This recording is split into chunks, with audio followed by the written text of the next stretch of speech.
Өтүп кеткен жылдын 29-декабрында Токмок шаарындагы балык чарбасында суу жандыктар арасында кандайдыр бир оору аныкталганы маалым болгон. Адистердин изилдөөсүндө оору бир клеткалуу организмде чыккан. Балык чарба ассоциациясынын төрагасынын айтымында илдеттин келип чыгышына бассейндин туура эмес салынышы дагы себепчи болгон. Мындан улам 8 чарба жабыркаган.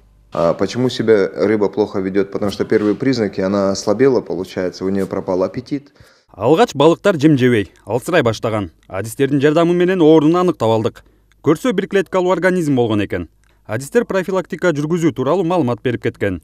Учурда сууга туз кошуп профилактика кылуудабыз. Ошондой эле балыктар жүргөн бассейндагы туура салынуусу шарт.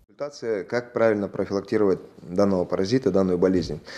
Ветеринарлар маалыматтын негизинде изилдөө иштерин жүргүзүп, амебиоз деген аталыштагы оору экендигин аныкташкан. Андан соң дарылоого өтүп, анын натыйжасы 3-4 күндө эле байкалган. Дарыны берип баштаган күндөн баштап 2-3 күндө уже результатын берди.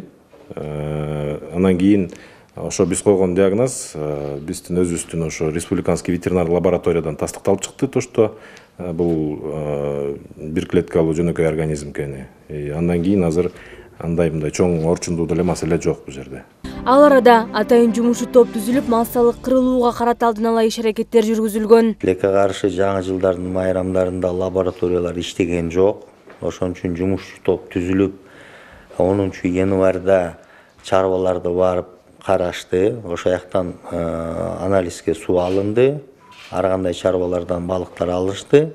Жана малектору порционный балык деп коет, анализге берилди. Жыйынтыгы 12-синде чыкты. Суунун ичинде зыяндуу заттар жок деп далилдеп берилди. Маалымат үчүн айта кетсек, өлкөдө жылына 5000 тоннадан 10 000 тоннага чейин балык өндүрүлөт. Мындай көрсөткүч акыркы 3 жылдыктан бери байкалып келет.